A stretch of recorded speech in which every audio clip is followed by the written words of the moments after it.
Can you hear that sound?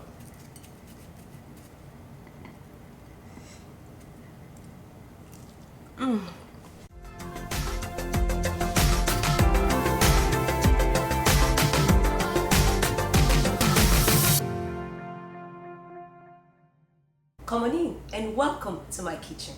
In our last recipe video, I did show us how to make ewa agoyin sauce. If you're yet to watch that video, I'll be leaving a link for you in the description section. You can go ahead and watch it and see if you like that video. Today's video, I'll simply be showing you how to make fried yam, aka dundu, in the streets of Lagos. I don't know what they call it in other streets, but that's what we call it from in Lagos where I grew up. I'm going to show you how to get a crisp outside and a very tender inside. It's not going to be hard, and at the same time it's not going to be so soggy.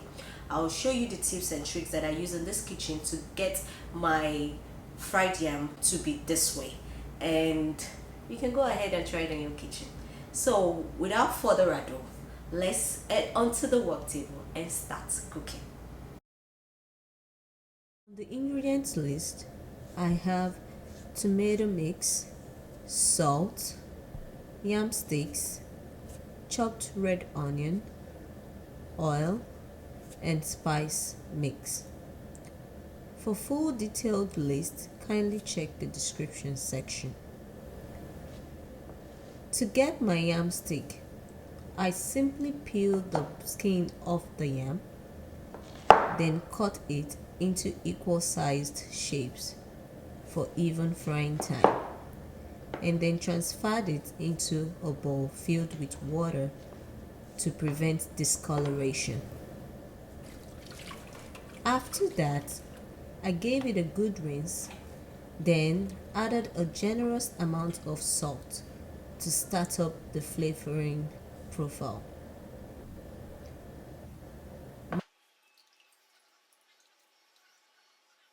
My tomato mix consists of red onion, habanero pepper, garlic, ginger, green bell pepper for color balance, red bell pepper for some sweetness, and tomatoes for some tanginess.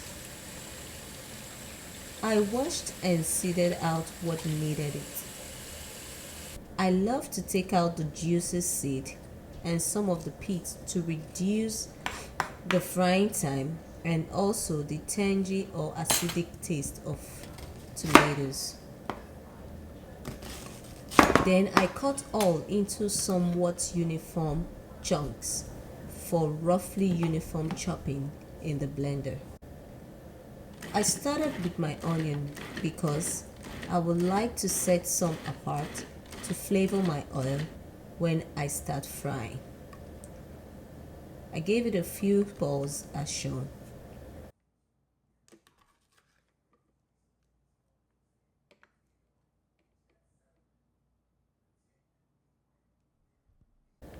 After taking out some, I scraped down the side of my bowl and added in the rest stuff.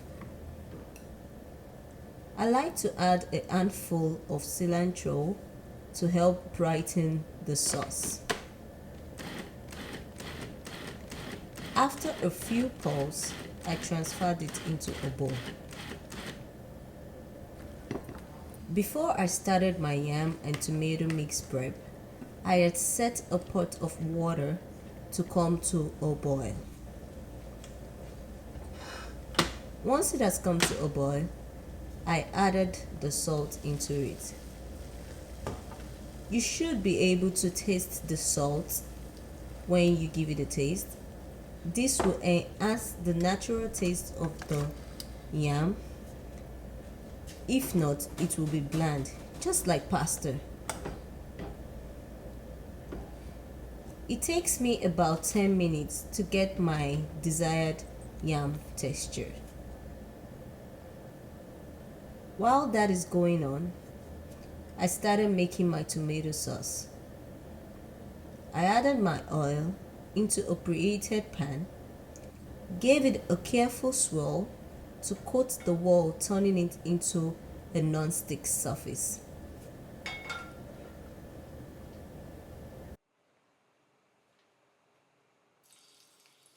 Once my test onion sizzles, I added in the onion.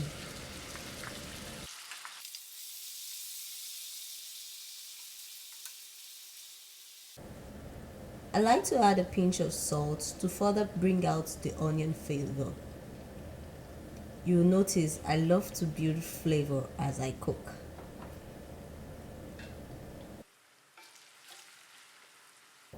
Once my onion was soft and translucent, I added my tomato mix and then allowed this to cook down and any extra juice to evaporate. If your pan is well preheated and coated with oil, it will become a non-stick surface.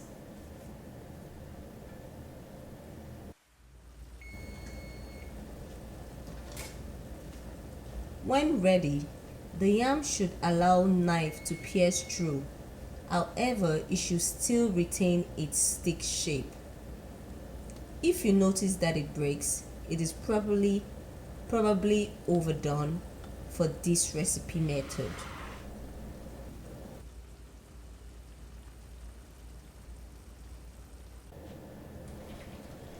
I carefully drained out the water and then transferred this into a paper-lined tray to blot out excess water on the surface.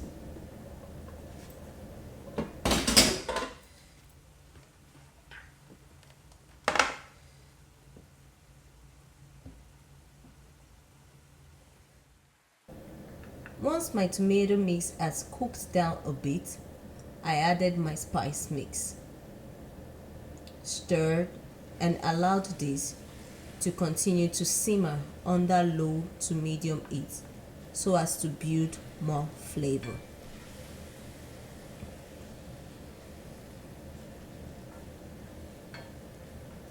While I was boiling the yam and frying the sauce, I had started preheating my oil.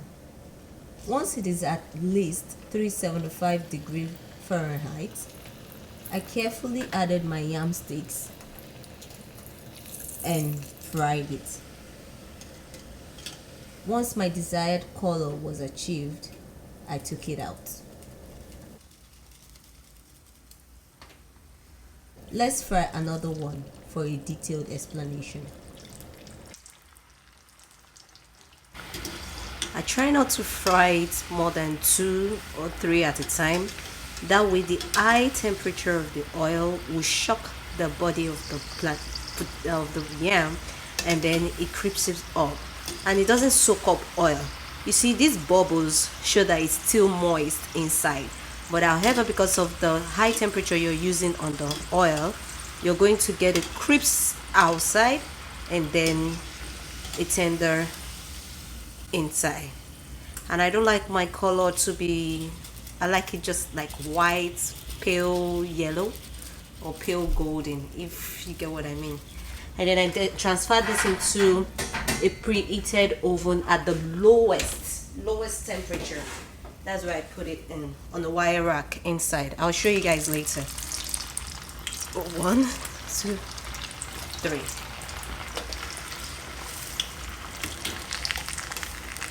You think it's slow when you do this, but it's actually very faster for me.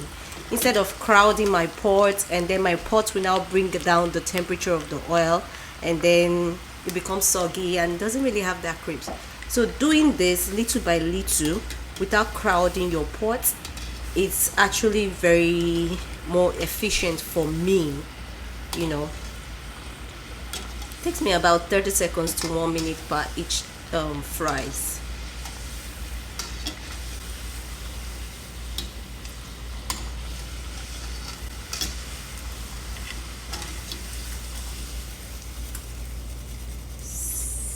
Any excess, and then transfer it into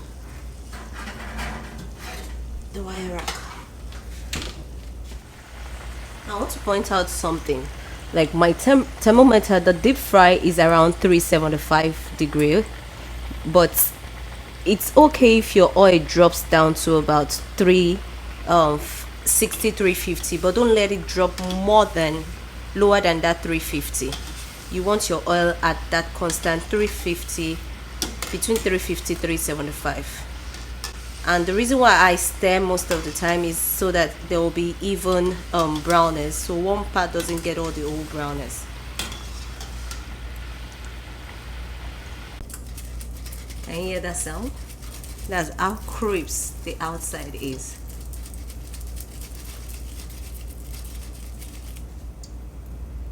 Now you can wait for the oil to heat up also to that deep fry stage, or you can reduce the amount. So at this stage my thermometer says my oil is at 360, so I can go ahead, but this time I'm just going to be using 2 sticks because I don't want to again bring down the temperature lower than 350.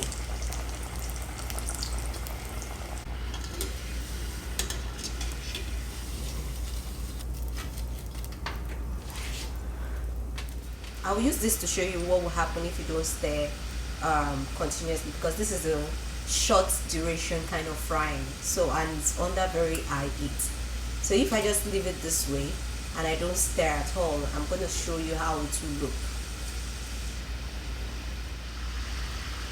This after like 30 seconds, you see how the back, I don't know if you can see that, but let me try to get this one. See how the back turns golden without the front necessarily being golden. So this is why you have to stir, in my case continuously, because like I said, this is high temperature and very short duration of frying.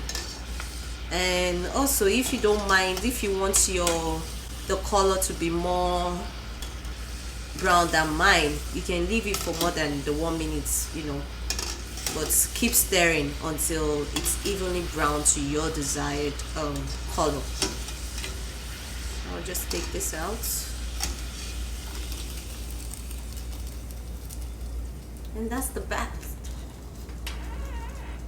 So this is where I've been transferring everything that I've been frying. Let me show you.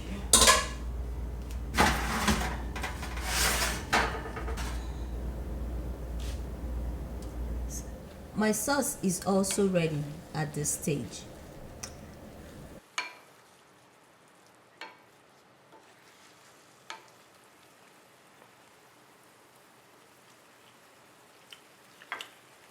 Perfect.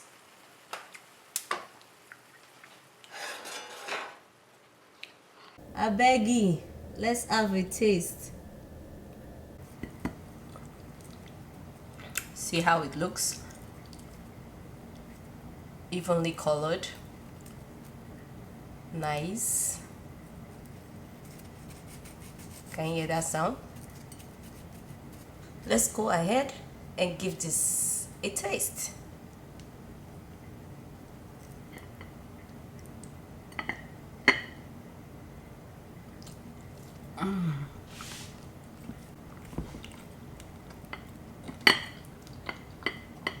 Has that little bit of crisp on the outside, and then the inside is so tender.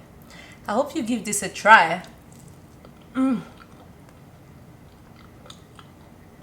It's not nice to talk when eating, so let me keep quiet, and then I'll see you guys in the next video.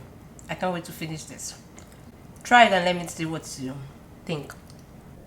Thanks for watching. If you enjoyed this video, kindly remember to click the share button and subscribe if you have not.